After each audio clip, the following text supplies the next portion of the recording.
Imagine somewhere in our universe, an utterly strange world. A place where time could both speed up and slow down. From where we could journey into the past and the future. Somewhere time could even split in two.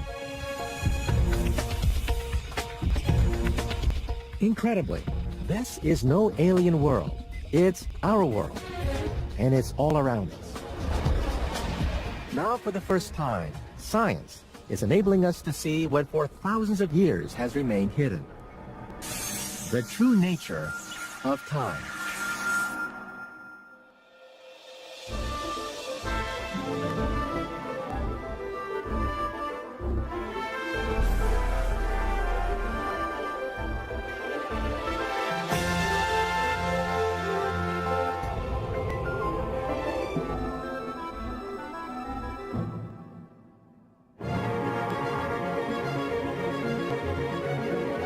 We live in a world governed by time.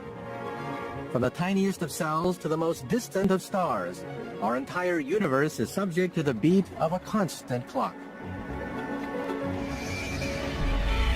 And because time is everywhere, we think we know it. We know that it's regular and it moves in one direction. We know that it's universal and eternal. And we know that it never, ever stands still. But how can we be so sure? How much of what we think we know about time is really true? In this program, I'm going to get to the bottom of what time really is. And in doing so, I'll be challenging some of our most cherished beliefs. As a theoretical physicist, it's this hidden time that has always fascinated me throughout most of my professional career. I'm going to explore the very limits of our universe in order to uncover just what time really is. And in the process, I'll be revealing an astonishing secret, nothing less than our ultimate destiny, the future of the universe, and the fate of time itself.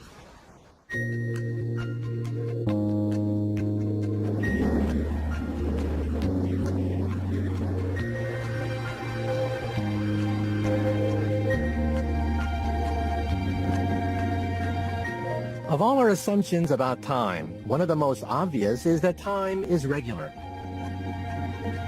That a minute will always be a minute. For everyone, everywhere. Here in the Swiss Alps, I'm searching for something that challenges this assumption. Something that, if time was as regular as we think it is, shouldn't exist at all.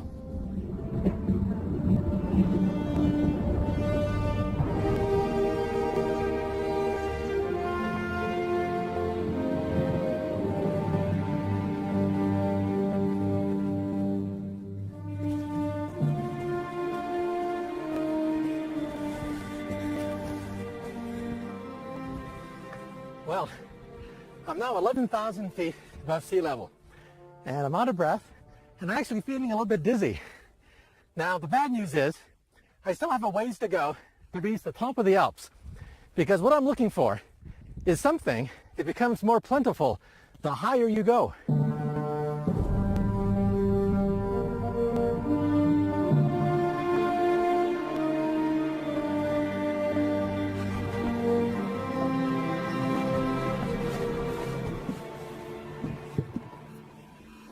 And this is what I've come to see. It's a particle counter, telling me that the air around me is full of tiny particles called muons that come from all the way out there.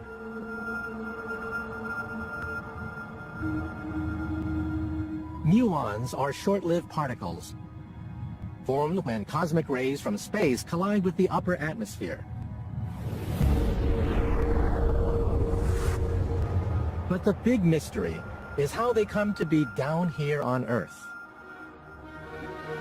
Because, with a lifespan of just 2/millionths of a second, muons should only live long enough to travel a few hundred meters.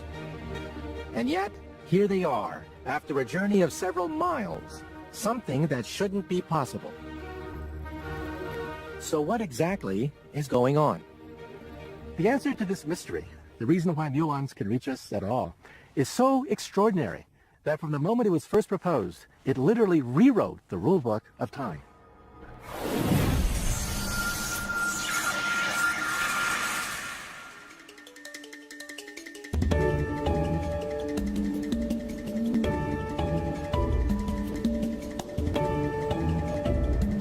Less than 100 miles from the Alps lies the affluent city of Bern.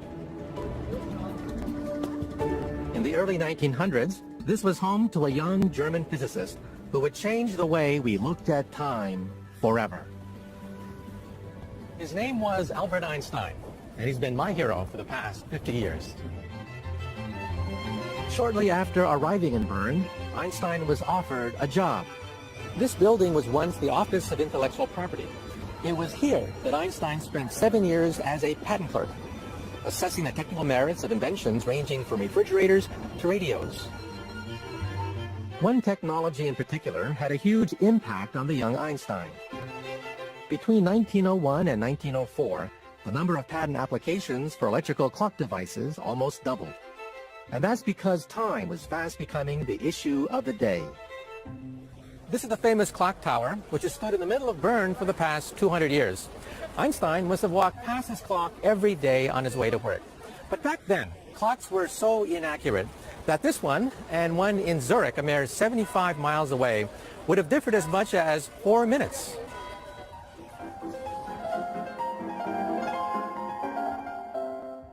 With the growth of Europe's railways, such time discrepancies were becoming not just inconvenient, but also dangerous, borne out by a steep rise in the number of serious train crashes. All of a sudden, time was on everyone's lips. But for Einstein, this new world of trains and clocks was more than just a talking point. It was an inspiration. In 1905, in this, his first-floor apartment, Albert Einstein put the finishing touches to his radical new theory: special relativity. One of 5 papers published by Einstein in 1905, special relativity would make us think about time in a completely new way.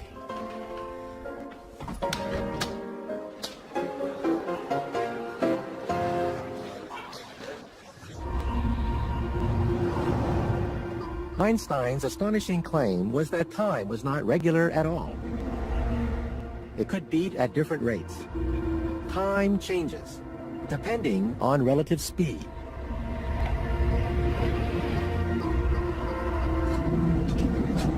Imagine for a minute that my tram is capable of traveling at phenomenal speed, just a fraction less than the speed of light.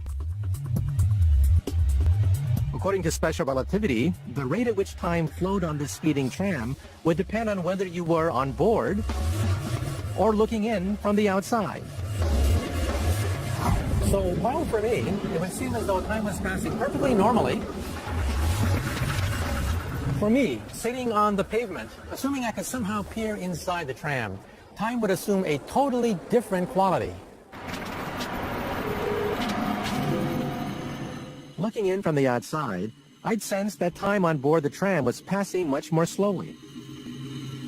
That's because, according to Einstein, the faster an object moves, the slower its time will run to someone observing from the sidelines. In other words, time can vary. It's all a matter of speed. And that explains the mystery of how our muons reach the Earth. Because muons travel near the speed of light relative to the Earth, the clocks have slowed down, so much so that they exist long enough to reach the Earth and be detected. Time for our muons has stretched. It beats very differently to the way it does for us.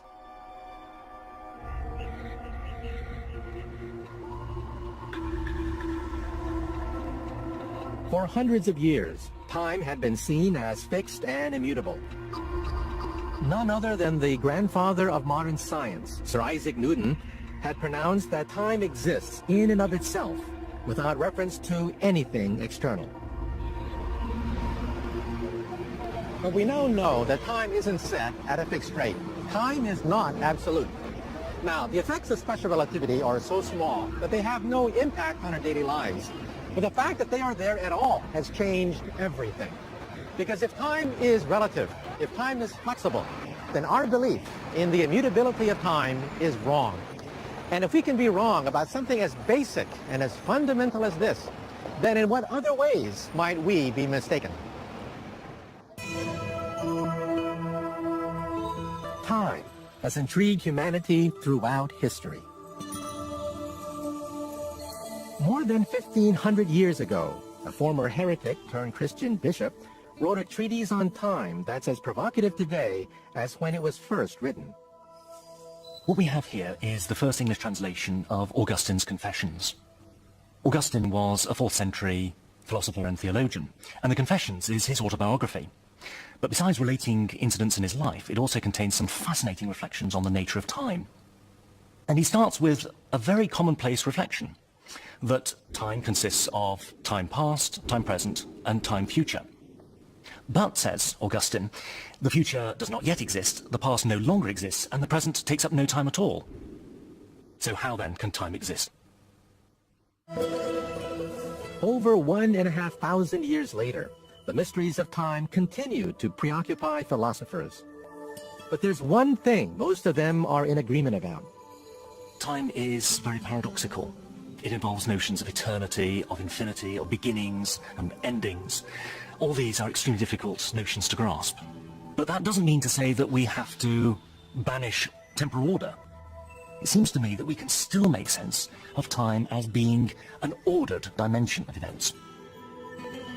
Even philosophers accept that time is predictable and ordered, that things can only be in one place at one time.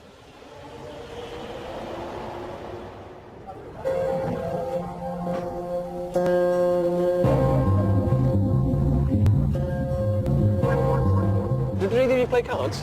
I play a little poker. You play poker? So you can shuffle cards, can you? Oh, no. No? I let someone else So do you shuffle like this? Yeah. Yeah. That's called the overhand shuffle. Okay. So if you don't shuffle cards that well, you can try this one. This one's pretty good. It makes a complete mess of the deck of cards. Some cards go back to face, and some of them are back to back. Our complete trust in temporal order is the reason why we delight in the obvious impossibility of magic tricks. Back to face, face to back. So it makes a total mess. I'll just show you. Some of the cards there, like face to back. Not very good for playing poker or blackjack. If you press the button here, press the button, oh, snap your fingers, they all come out the right way, which is rather handy. Yeah, that's very good. Pretty good. Wow. My job as a magician is to manipulate people's faith. Hi, how are you doing? Stop me for a moment. People realise that things can't disappear and reappear. I'm going to run through the cards, and you say stop, wherever you like. If you do your job properly, you can make it look as though two things could be in the same place at the same time. And to that end, essentially, you can make it look as though you're manipulating space and time. You ever seen magicians use these before? Yeah. I'll show you a trick which one. Okay. So can you hold your hand up here? Sure. A classic way of demonstrating the manipulation of space and time can be done using the sponge ball trick. It's 100 years old, but it's great. But essentially, you take a ball in your own hand, and the spectator holds a ball, and you can do it in such a way that you can look as though you can manipulate space and time, and it looks as though the ball has disappeared from your hand. So when the spectator opens their hand, suddenly they have two. That ball has vanished from your hand and it's reappeared in theirs. But believe it or not, this sort of behavior isn't always an illusion. Beneath the surface of our common sense world lies another world, where magical things really do happen, where the impossible can be made real, and where time can perform the most incredible tricks. That place is inside the atom. For years, scientists had assumed that in our universe there was nothing smaller than an atom. The very word atom, in fact, comes from the Greek word for indivisible. Then in 1897, an Englishman named J.J. Thomson made an astounding discovery, that inside the atom there were even smaller particles called electrons. Thomson's discovery opened the door to the amazing world inside the atom, a world where everything, including time, behaves in a truly alien fashion.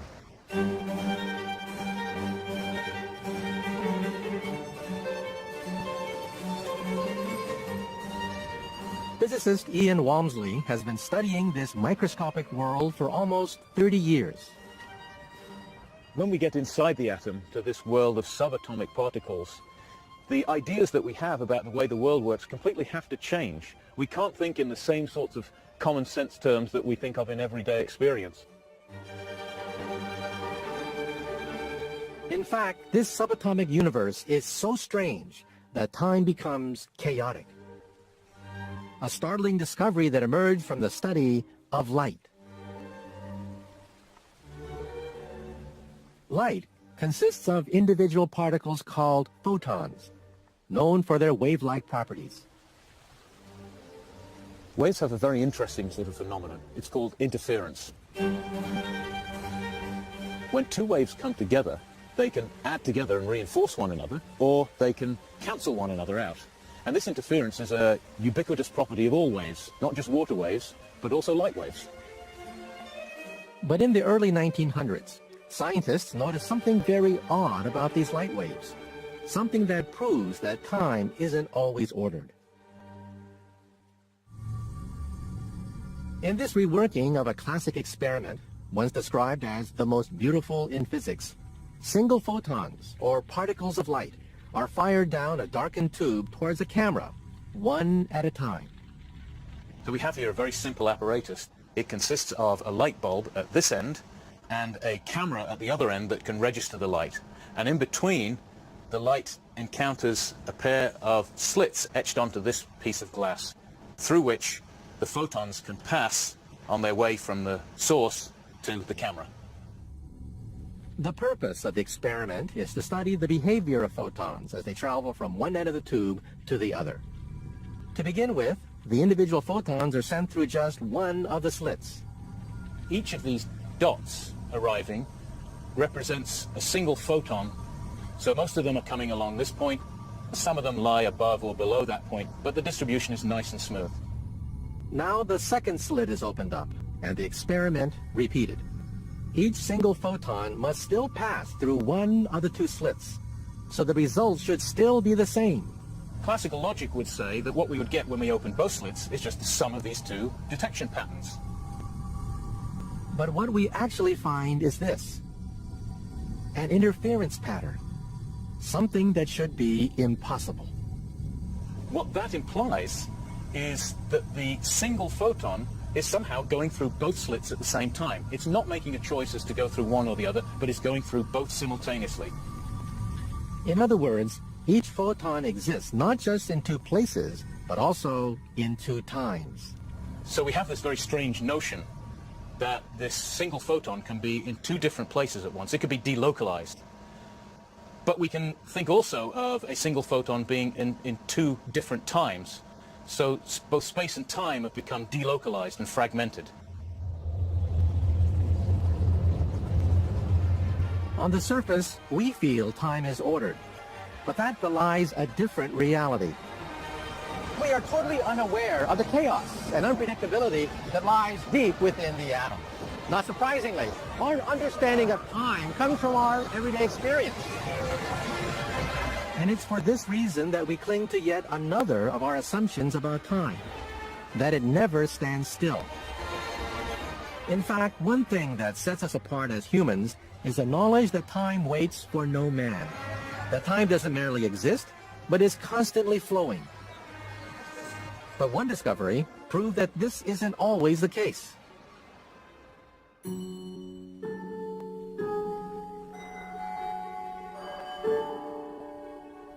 Dr. Tom Bolton of the University of Toronto made more than 40 observations of Cygnus X1. In 1971, astronomer Tom Bolton embarked on a project to observe a mysterious X-ray source called Cygnus X1, an object assumed to be a distant neutron star. I started to look at Cygnus X1 because I thought it would be a good opportunity to determine the mass of a neutron star. And nobody had done that yet. Cygnus X1, some 8,000 light-years away, is one half of what's called a binary system. The binary system is a pair of stars that are gravitationally bound to each other, just like the Earth is bound to the Sun, and they orbit about their mutual center of mass. By measuring the speed and orbit of X1's binary partner, Tom was able to work out the mass of his neutron star. But the figure he arrived at was far, far bigger than the one he'd been expecting.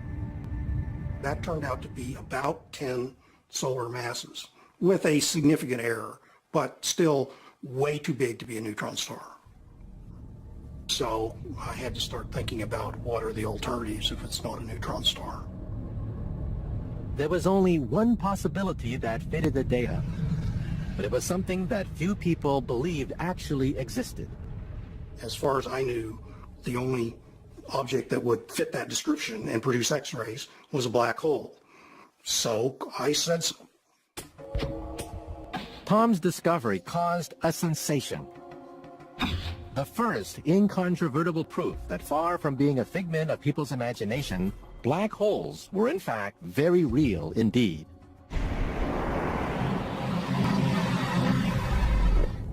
Since their discovery 25 years ago, we now know that the universe is teeming with them. But it's how black holes affect time that make them so unusual. Black holes are so massive that their gravitational pull approaches infinity. And according to Einstein's second theory, that of general relativity, very intense gravity slows time in a similar way to moving at very high speed. So if you were to watch someone fall into a black hole, you'd notice that their time is beginning to slow down. So much so that at the very center, where the gravitational pull is infinite, time would stop altogether. Time would cease to exist.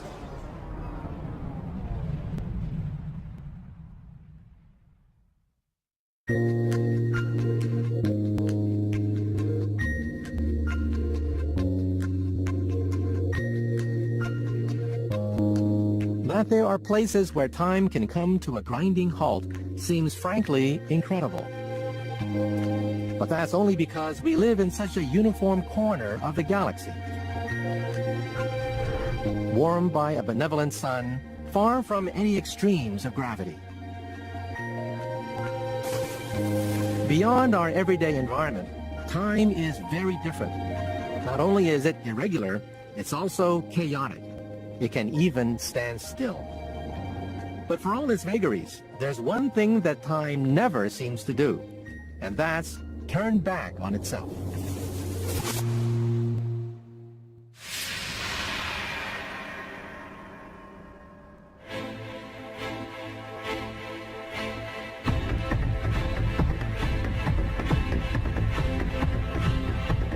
Although time may be hard to define, there's one truth that has always been beyond doubt, and that is time only has one direction, and that is forwards.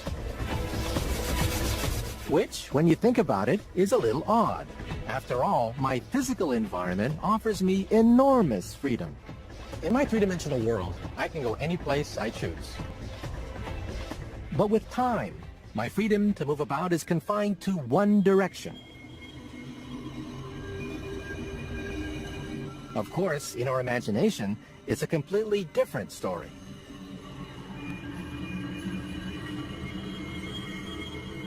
In 1895, a short novel by a former schoolteacher named H.G. Wells brought to life one of humanity's oldest dreams. So I travelled, stopping ever and again, in great strides of 1,000 years or more, drawn on by the mystery of the Earth's fate, watching with a strange fascination the sun grow larger and duller in the westward sky, and the life of the old Earth ebb away. In the earlier part of the 19th century, there were stories that involved time travel or kind of visions of often the future. But what tended to be different was these were often kind of explained in terms of sort of either dreams or supernatural occurrences or visions or something like that. Wells' story, called The Time Machine, took the idea of time travel and made it seem scientifically viable. I'm afraid I cannot convey the peculiar sensations of time travelling. They are excessively unpleasant. There's a feeling exactly like that one has upon a switchback, of a helpless, headlong motion. When he's describing the physical sensations of time travel, Wells talks about a nightmare sensation and excessively unpleasant and so on. And he, you know, the sort of the staccato sort of flashing by of day and night as being incredibly sort of nauseating and disorienting. It's very, very powerful for the reader because it does make you believe that you're in a kind of real flesh and blood body. And again, it's this intersection of the physics of time travel and the philosophy of time travel with the biology of a real person. The Time Machine was an enormous success, offering people a glimpse of what it would be like to make the ultimate escape. The escape from time, even from death. Questions of time are obviously incredibly important to us all in our everyday life, and questions of mortality. And mortality is obviously the kind of the sort of the horizon of time for each of us individually. And I think that anything that allows us to sort of have a sense of sort of escaping that kind of inevitable end of our own time is quite appealing. But now, after years of being treated as science fiction, it seems that time travel could be science fact.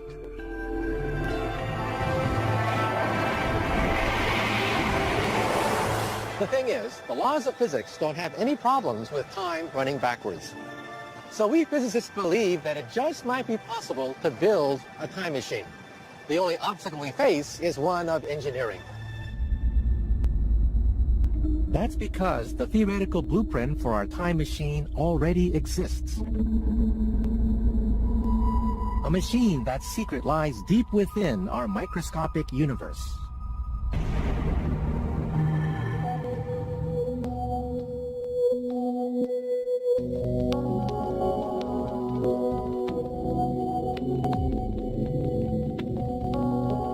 At the tiniest subatomic level, the fabric of space and time becomes so unstable that it starts to behave like a foam, its surface alive with tiny bubbles momentarily popping in and out of existence. We call this quantum state the space-time foam. It's thought that contained within this foam are objects called wormholes, tiny passageways between 2 points in space and time. The secret to building a time machine is to stabilize the space-time foam long enough to make one of these wormholes permanent. And the way we do that is by subjecting it to enormous amounts of energy. I'm standing 100 meters above what will be, when it's finished, the world's most powerful particle accelerator. This machine, scientists hope, will help to unlock some of the secrets of the mysterious world of subatomic particles, the building blocks of our universe.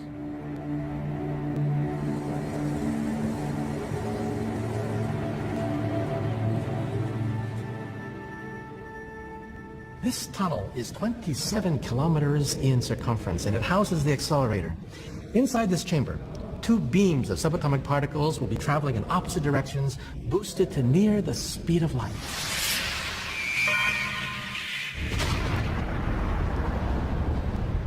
As the protons within the beams collide, they shatter into even smaller particles, releasing bursts of energy roughly 500,000 times greater than those inside a nuclear explosion.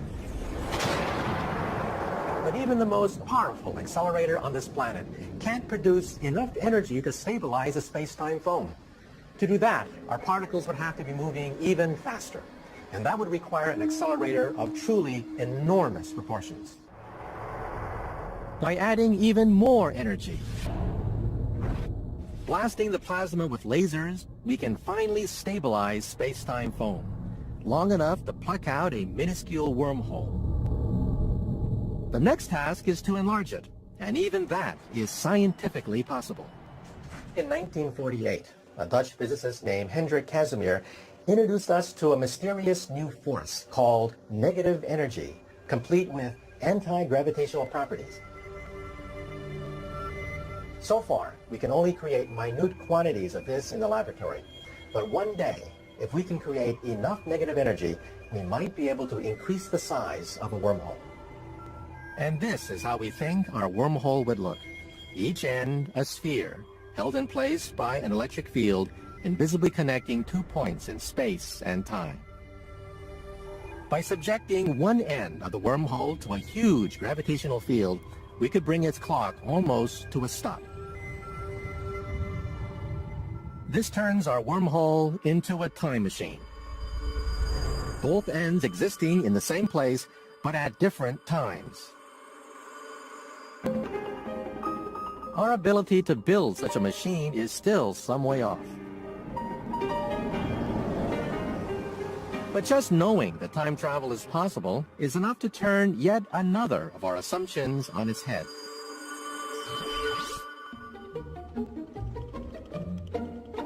Time isn't necessarily one way. It can move back as well as forwards. Within the fabric of our universe lie the means to a temporal freedom that until now has only existed within our imagination.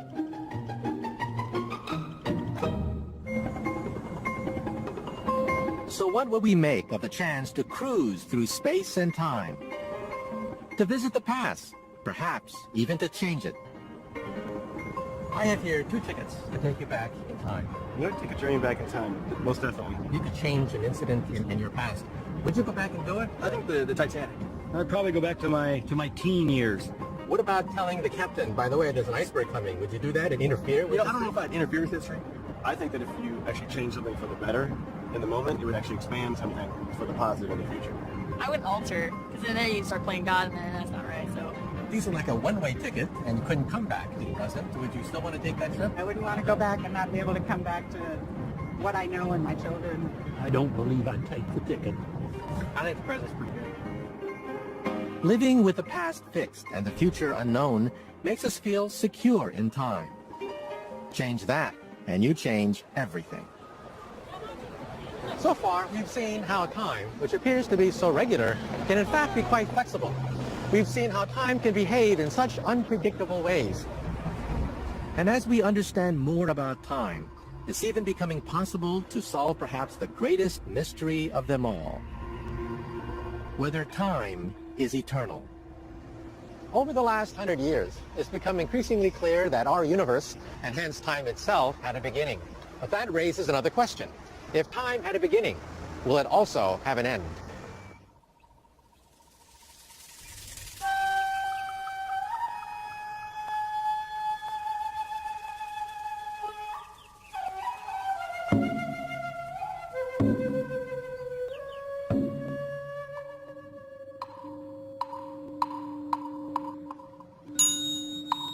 Humanity has long pondered the origins of time and the universe.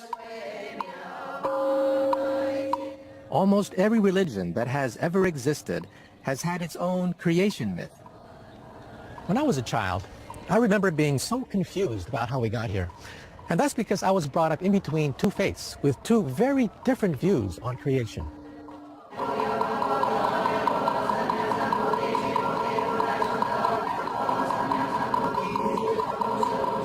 On the one hand, there was Christianity.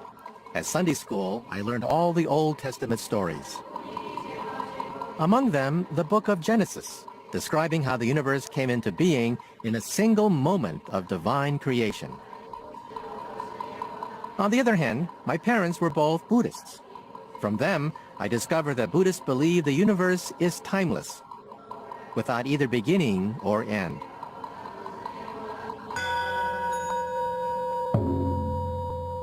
For some time, I continued to struggle with these 2 seemingly incompatible doctrines. Either the universe had a beginning or it didn't. Either time is eternal or it isn't. It's only in the last 40 years or so that we think we've found the answer. An answer that comes from the furthest reaches of space. The amazing thing about looking up into the night sky is that it's like gazing at a cosmic map of the past. Every planet, every star, is like a snapshot taken when their light first left them. The further the star, the more ancient its origins. But for centuries, the limits of the universe were a total mystery, until one man peered further into the heavens than ever before. In doing so, he gave us a better understanding not just of our universe, but of time as well.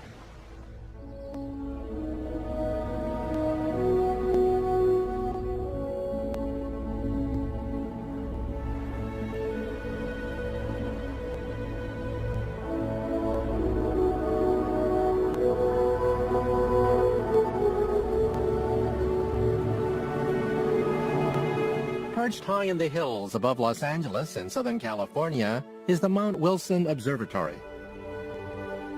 In 1919, it saw the arrival of an ambitious new astronomer named Edwin Hubble. Don Nicholson remembers Hubble from regular visits to Mount Wilson as a young boy. Hubble, certainly as an astronomer, was a very skilled, a very dedicated, very effective astronomer. He was highly respected for his professionalism.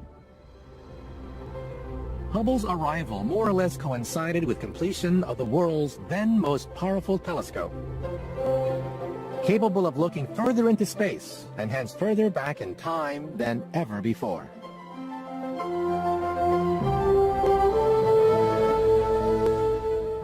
Most astronomers felt that our galaxy was the universe, and for many, that even that the solar system was at the center of that universe. But on the evening of October 4th, 1923, Edwin Hubble noticed a tiny speck deep within the Andromeda Nebula. Before that time, there was no telescope in the world, for example, that could resolve individual stars in these spiral nebula. And so there was belief that they were simply gaseous objects in our own galaxy. But Hubble was able to prove that his speck was indeed a star, and incredibly, that it was more than 1 million light years away, much too far to be part of our own galaxy. In one stroke, Edwin Hubble had destroyed the notion that our Milky Way was the sum total of the universe. And if the universe was much bigger, then it also had to be far, far older.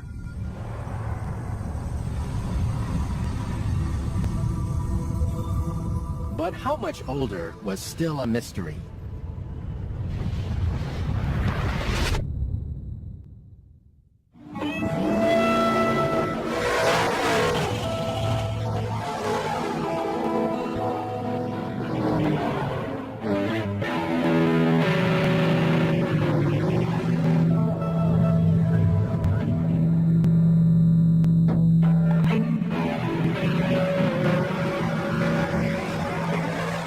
Every Thursday, a whole bunch of fans congregate at this drag strip to enjoy the sights, the smells, the sounds of these muscle cars. These unmistakable sounds are created by the same phenomenon that enabled Edwin Hubble to make his second great discovery. The sound of a car will always depend on the direction it's traveling.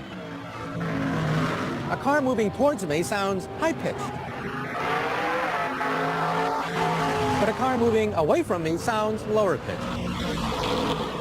This shift in pitch, known as the Doppler effect, is due to the fact that at the front of a moving car, sound waves are compressed, while at the back, they're stretched out. And what's true of sound is also true of light. As light moves away from us, its waves too become stretched. By measuring this effect, called the redshift, in one galaxy after another, Edwin Hubble realized that not only were they all incredibly distant, they were all moving away from us. In other words, the universe was expanding. If the universe was expanding, then it had to be expanding from something. From an event whose soundtrack is still with us today.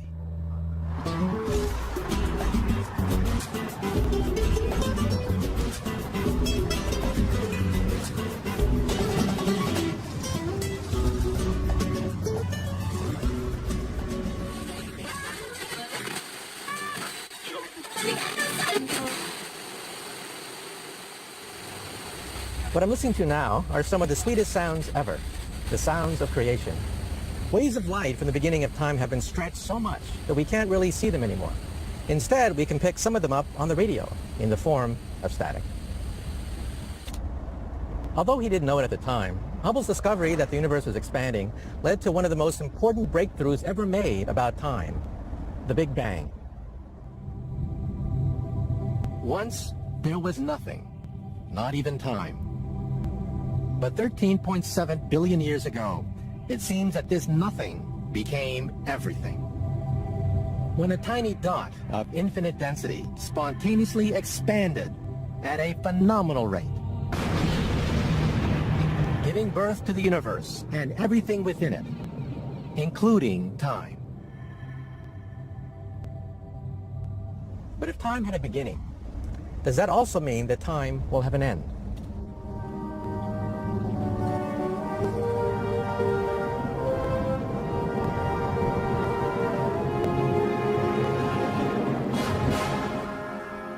Just as many cultures have their own creation myth, so most also have their own take on how the universe will end. In the 11th century, the ancient Norse myth of Ragnarok predicted that the universe, and time along with it, would end in a desperate battle between the forces of good and evil. It was believed that this apocalypse would be preceded by something called the Winter of Winters, an epic ice age, during which all the stars would gradually vanish from the sky. How the universe will end continues to preoccupy us over 1,000 years later.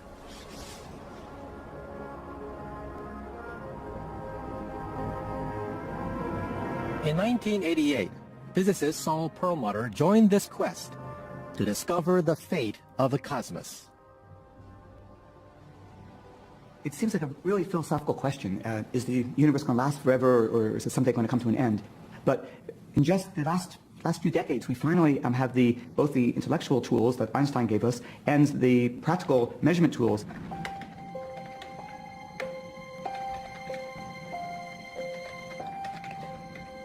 Saul believed that the destiny of our universe was linked to the rate at which it was expanding. Since the 1930s, we've known that the universe is expanding, and everybody's understanding was that it would be slowing down in that expansion because all of the stuff in the universe would gravitationally attract all the other stuff, and so it would slow the expansion down little by little. This would result in the universe collapsing back in on itself in something called the Big Crunch, bringing time to an abrupt and violent halt.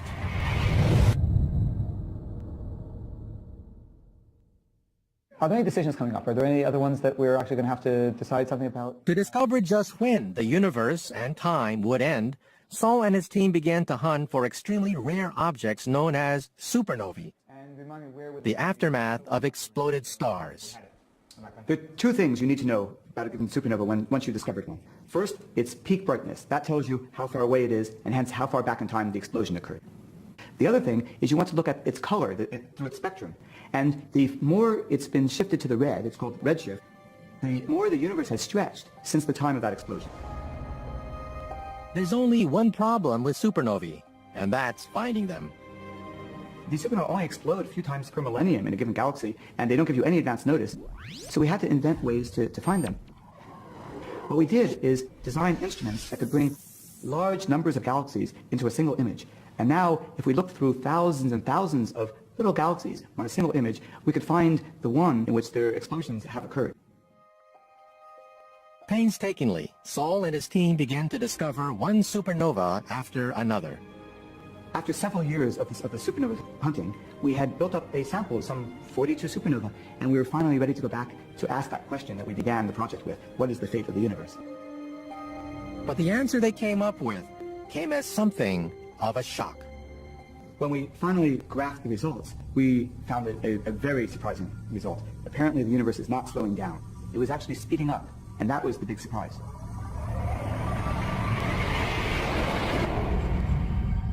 In other words, the universe wasn't headed for a big crunch at all. So what will its fate be? Saul's discovery has helped scientists to map out how time and the universe will evolve. An incredible space epic, separated into 5 long ages. The first of these was the primordial age, starting with the Big Bang and the birth of time. Lasting only 350,000 years, that's long gone. We're now 13.7 billion years into the second age. and it's only just beginning. We live in something called the Stelliferous Era, an epoch that has brought us not just the stars and the planets, but also every speck of matter in the universe. One day, 100 million years from now, a mere finger click in the life of the universe, this golden age will come to an end. In its place will come the degenerate age, when the last stars burn out and die, when the planets fall from their orbits, and in the darkness of space, matter begins to decay.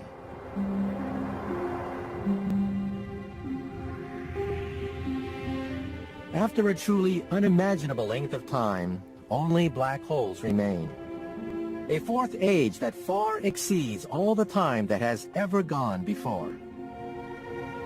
But even black holes don't last forever. Little by little, their thermal energy will leak away, until ultimately they too disappear.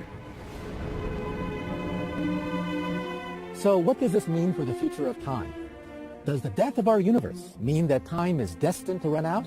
Or is time really eternal, without end? Even as the last black hole evaporates, a fifth and final age is beginning. The age of the photon, in which time finally fragments into total disorder. When all that remains of our cosmos are invisible, indestructible, low-energy, light particles.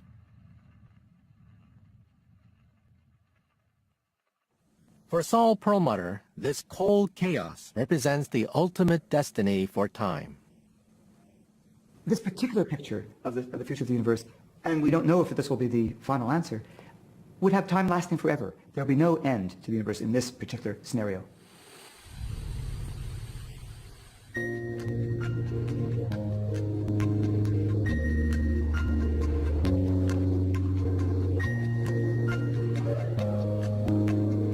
So it seems as if both religious traditions that I grew up with are in some sense correct.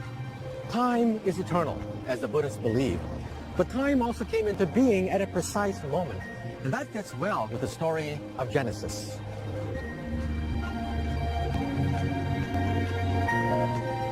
As we look out to the vastness of time that lies ahead, we begin to notice something truly incredible. As we move from one age of the universe to the next, we see that the nature of time itself begins to change. Time evolves. Ultimately, the strange and chaotic behavior that we can only glimpse inside the atom may in general become the nature of time throughout the entire cosmos. And if we could somehow hang around to experience it, we might not even recognize it as time at all. Because just as particles can be in many places at once, so in our quantum cosmos, we might uncover many universes, each one with a time of its own. So this new perspective of time over the whole life of the cosmos makes us look at our time from a new point of view. The time that we feel passing, the time that we know and trust, may be something of an illusion that allows us to make sense of our place in this tiny corner of the cosmos.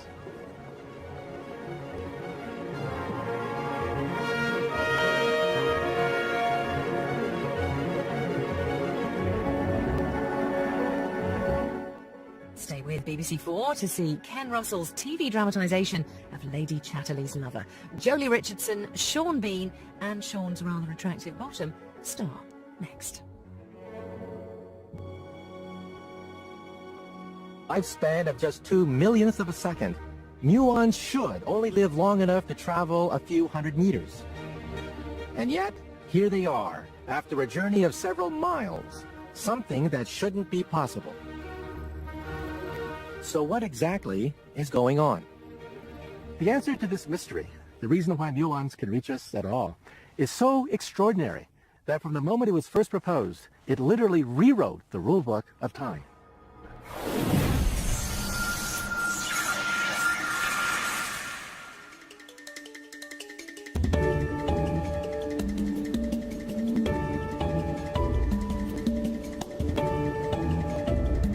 Less than 100 miles from the Alps lies the affluent city of Bern.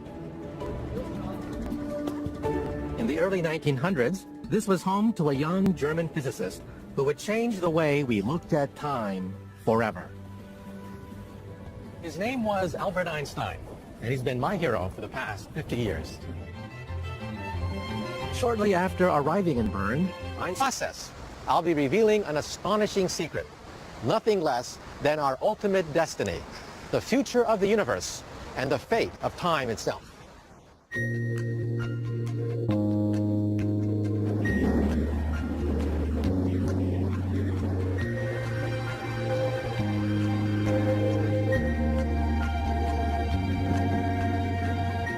Of all our assumptions about time, one of the most obvious is that time is regular. That a minute will always be a minute. For everyone, everywhere. Here in the Swiss Alps, I'm searching for something that challenges this assumption. Something that, if time was as regular as we think it is, shouldn't exist at all.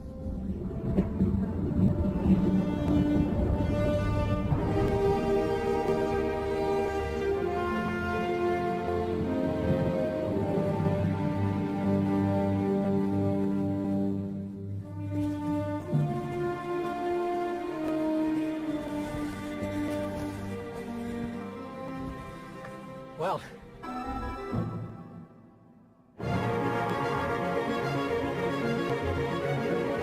we live in a world governed by time. From the tiniest of cells to the most distant of stars, our entire universe is subject to the beat of a constant clock. And because time is everywhere, we think we know it. We know that it's regular and it moves in one direction. We know that it's universal and eternal. And we know that it never, ever stands still. But how can we be so sure? How much of what we think we know about time is really true? In this program, I want to get to the bottom of what time really is. And in doing so, I'll be challenging some of our most cherished beliefs. As a theoretical physicist, it's this hidden time that has always fascinated me throughout most of my professional career. I'm going to explore the very limits of our universe in order to uncover just what time really is. And I'm now 11,000 feet above sea level, and I'm out of breath, and I'm actually feeling a little bit dizzy.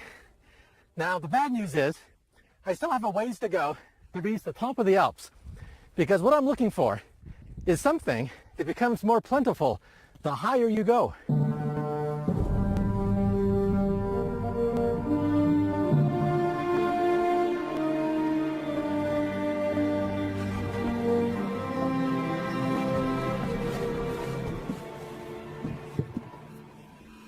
And this is what I've come to see. It's a particle counter, telling me that the air around me is full of tiny particles called muons that come from all the way out there.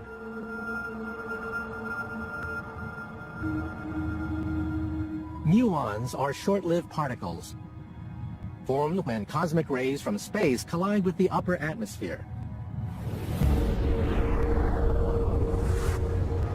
But the big mystery is how they come to be down here on Earth. Because with the